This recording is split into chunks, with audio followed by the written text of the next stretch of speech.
Om Shanti. Om Namo Bhagavate Vasudevaya. Welcome to another Yoga Small Talk, and we continue with 7 minutes Bhagavad Gita a day. We are reading from chapter 4, verse 24. Brahman is the oblation. Brahman is the melted butter, ghee. By Brahman is the oblation poured into the fire of Brahman. Brahman verily shall be reached by him who always sees Brahman in action. And we said that this is the wisdom sacrifice, and we'll read the beautiful commentary of Swami Shivananda. This is Jnana Yajna, or wisdom sacrifice, wherein the idea of Brahman is substituted for the ideas of the instrument and other accessories of action, the idea of action itself and its results. So we said that when we are performing actions in a regular manner, we have the doer, we have the action, we have the accessories, and we have the anticipated results. But in this wisdom sacrifice, all those elements are nothing but Brahman, the supreme reality.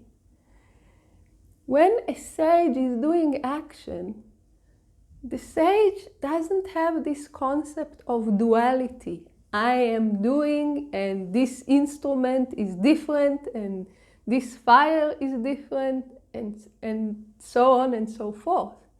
The sage knows everything is a manifestation of the Supreme. All indeed is Brahman. Everything is a manifestation of the Supreme. The only thing that is acting is the gunas. We saw that when we were reading earlier verses in chapter 4 and also from chapter 3. It's the power of nature that is operating. But everything is nothing but Brahman. Swami Shivananda continues. When one attains to the knowledge of the self or self-realization, his whole life becomes a wisdom sacrifice in which the oblation, the melted butter or the offering, the performer of the sacrifice, the action, and the goal are all Brahman. So externally, it looks like they are acting just like us. Swami Shivananda was in his ashram, doing so many things that could be seen as worldly. But his concept was completely different. His vision, all indeed is Brahman. Everything is the Supreme. So this is exactly what is described here.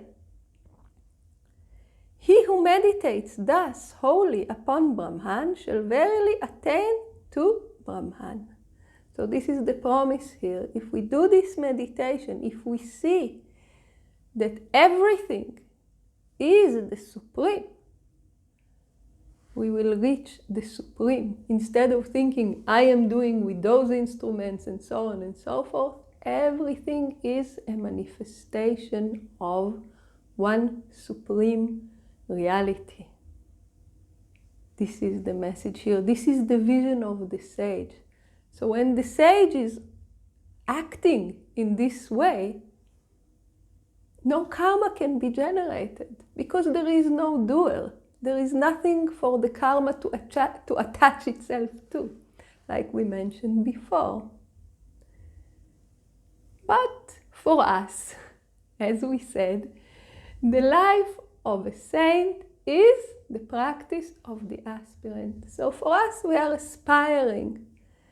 And yoga doesn't tell you pretend, make believe. It needs to come with some intention, with some faith, with some method of practice. So why do we repeat this before every meal? First, to remind ourselves of the higher vision.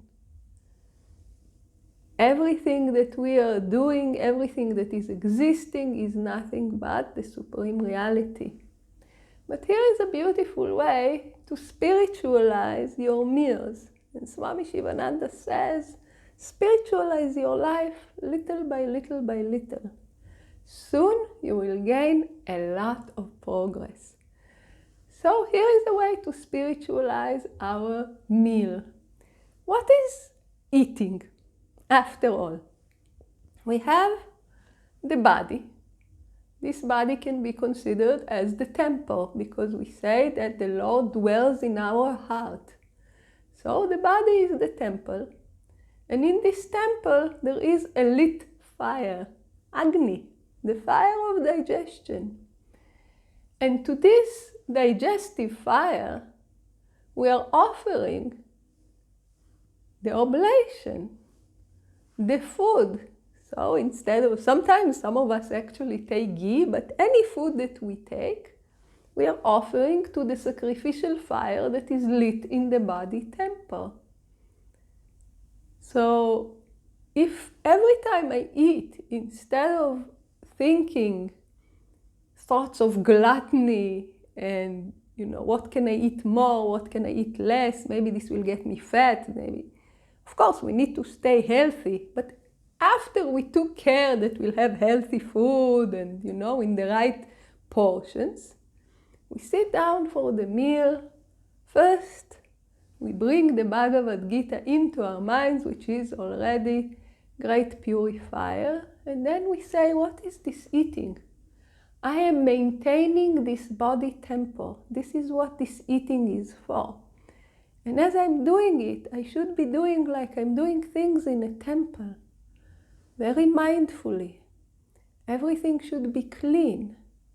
Everything should be pure, and I should be doing it with full attention.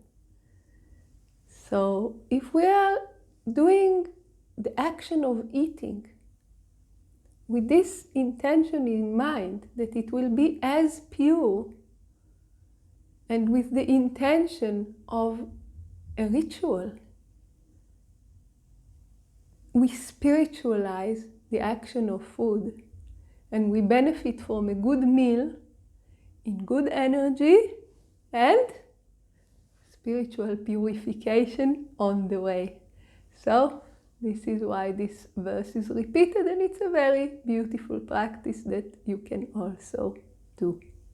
And the teachings of how to spiritualize our actions continue in the next verses. So please join us for the next teachings. Om Shanti.